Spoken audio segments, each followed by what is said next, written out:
The atmosphere inside the besieged infirmary was explosive. By now, plans to use special forces, the UTK, to break the siege were well advanced. They would go in fighting. But then Prime Minister Dr. Mahathir Mohamad was briefed about the plan to end the siege. It was the biggest news story in Malaysia. Mahathir feared the political fallout if there was bloodshed. Dr. Mahathir was a bit concerned about the solutions. I think his word was, if it can be avoided, let there be no bloodshed. After getting new orders to show restraint, the plans changed, and so did the weapons. By getting them, or a 10-stick, the big one, you know. But how would the UTK unit get inside the infirmary without using violence? It was the prison governor, Dato Ibrahim, who found a solution. He had begun secret negotiations with one of Chua's gang, who promised to let the authorities know when the criminal kingpin's guard was down. Then, on day 6 of the siege, Ibrahim received a dramatic call from the infirmary. Those chef said, Datuk, you come now. I will open the gate. The UTK men burst through the unlocked door into the infirmary and took down Chua's gang with their canes. After 140 hours under siege, Dr. Rodzi and Abdulaziz were released unharmed. For the authorities, the end of the siege was a great success. Chua and his men were disarmed without bloodshed. Under pressure from the Prime Minister, the authorities began to improve conditions inside Pudu jail. But ringleader Jimmy Chua had little time to appreciate the new, improved Pudu. He was returned to death row and hung, the 108th inmate to die on the gallows inside Pudu prison. In the aftermath of the hostage crisis, there was intense debate about the future of the old jail. When the dust settled, it was clear that Pudu's days as a working prison were numbered. The Malaysian authorities focused their resources on modern, up-to-date prisons. Today, the brooding concrete slab of Pudu stands forlorn and empty. Its only inmates now are, some say, the spirits of prisoners long dead. Menurut kepercayaan orang Melayu, rumah yang dibiar kosong selama 40 hari akan didiami oleh jin. Malaysia's ghost hunter, Syed Abdullah, has long wanted to investigate Kuala Lumpur's haunted house before it disappears forever. Kita akan masuk dalam 2 jam. Pertama kita buat kajian di lorong, lepas tu di sel 111 yang dikatakan sangat keras. Abdullah and his team will leave nothing to chance and have brought all kinds of high-tech ghost monitoring equipment. Semua pengkaji paranormal seluruh dunia ada beberapa peralatan utama untuk mengkaji paranormal. Yang pertama, video kamera. Yang kedua, kamera. Sebaiknya digital. Ketiga, IR thermometer, infrared, iaitu merakam suhu. Keempat, EMF. Kelima, sensor. A large mirror is also essential because some spirits only manifest as reflections. Abdullah begins by leading his team into the long central block of the old jail, the trunk of the spread-eagled man. Here his assistant, Siti, will be left to monitor any spooky happenings. Candles are set along the walls to register any atmospheric disturbances that might suggest a ghostly presence. A video camera will record anything out of the ordinary. Abdullah leads the rest of his team to cell 111, chosen tonight because some Chinese believe that 111 symbolizes the 3 joss sticks that are lit for the dead. The ominous reputation of cell 111 may be deserved. A warder once committed suicide in here. Abdullah sets up a camera and the spirit mirror and leaves another fearless assistant to wait for results. Abdullah is reminded that during the war, the Japanese beheaded British prisoners of war inside Pudu. Perhaps their headless spirits will appear tonight, or perhaps not. Tadi kamera apa masalah? Tak tahu lah, bateri semua penuh tapi dia terpadam dan sebelum terpadam tu dia berbunyi dulu lah. Abdullah's last stakeout will be on Pudu's death row. Over the years, hundreds of men have waited here for their last appointment with Pudu's hangman. Gelombang dalam ni sangat negatif. Perasaan kecewa, kesal, taubat. Kalau anda dalam bilik sendiri, barulah anda dapat rasakan apa yang saya rasakan sekarang ni.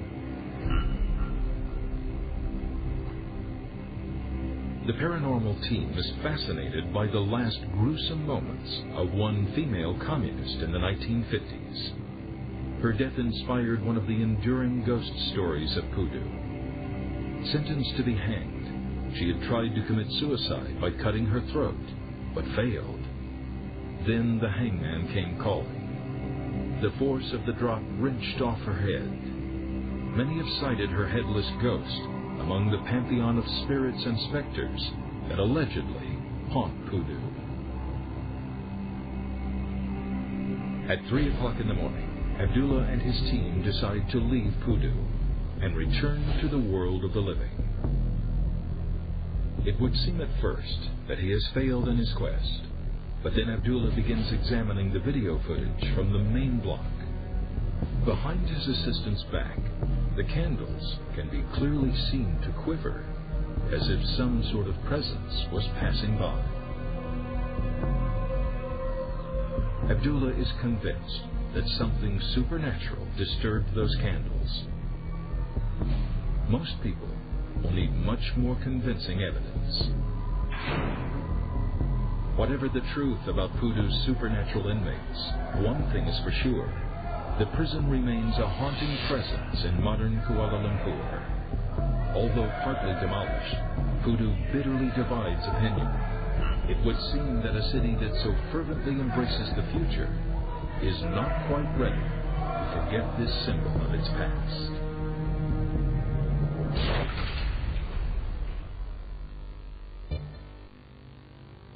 Today, Pudu jail stands derelict and empty in downtown Kuala Lumpur, a brooding relic of the past, surrounded by gleaming skyscrapers. The old prison has some surprising admirers. 20 years ago, on a hot afternoon in July 1989, Tan Alek left Pudu jail for the last time, a free man. During his years inside, he had often wished that Pudu would crumble to dust. But today, he is supporting a campaign to preserve the prison as a monument to redemption, including his own. 俾我深刻㗎，即係呢個係我失去咗光陰咁多年，亦都俾我受苦咗咁多年，亦都俾我做人啊唔出到嚟，點樣去做為一個人？ The old Victorian idea behind Pudu prison was not just to punish, but to make its inmates better men. And that is what Governor Dato Ibrahim struggled to do, sometimes using unconventional methods, like mural painting.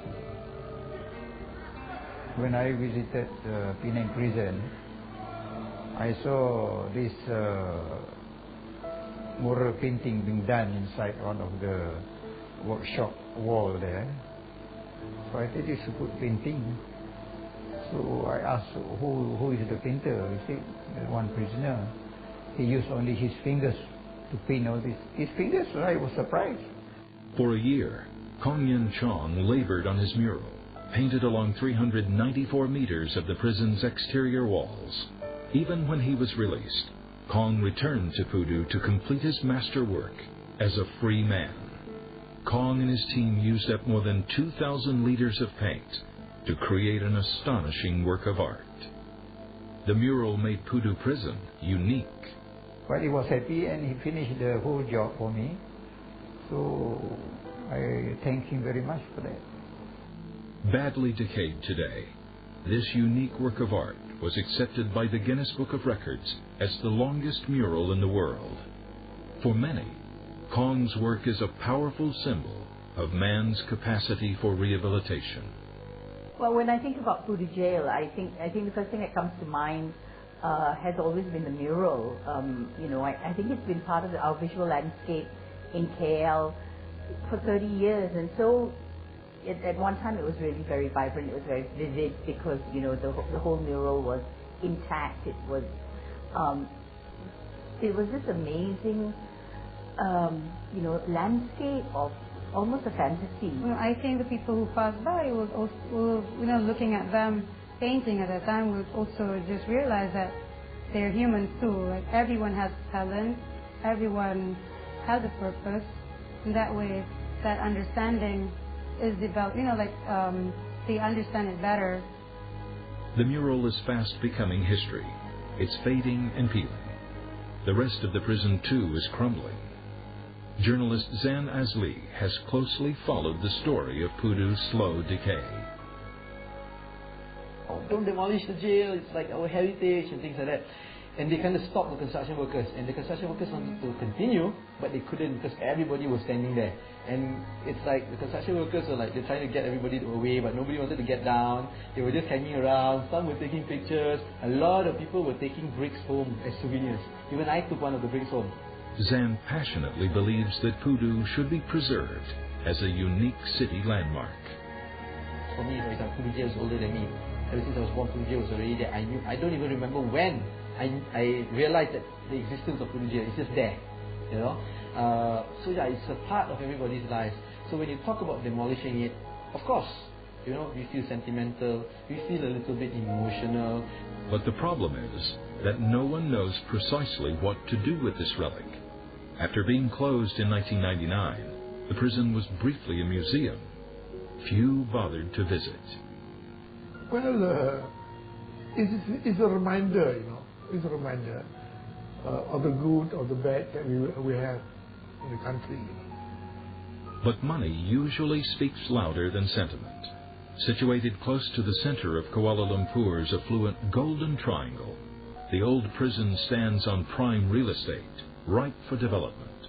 The site has already been earmarked for the Bukit Bintang City Center, estimated to cost $1.6 billion. I read a lot of the stories in the internet saying that Pudu Jail is haunted, the land is haunted, everything is haunted there, you see, so it will not be an economic value or something. Even if you build high-rise buildings, the ghost will be up there, you see. So don't buy the condominium there, don't buy the shopping complex there, because the ghosts are all over. I don't think so. In June 2010, contractors moved in to start demolition, and most of the famous Pudu mural was torn down. It seems that complete destruction is inevitable, but some campaigners have suggested an ingenious compromise.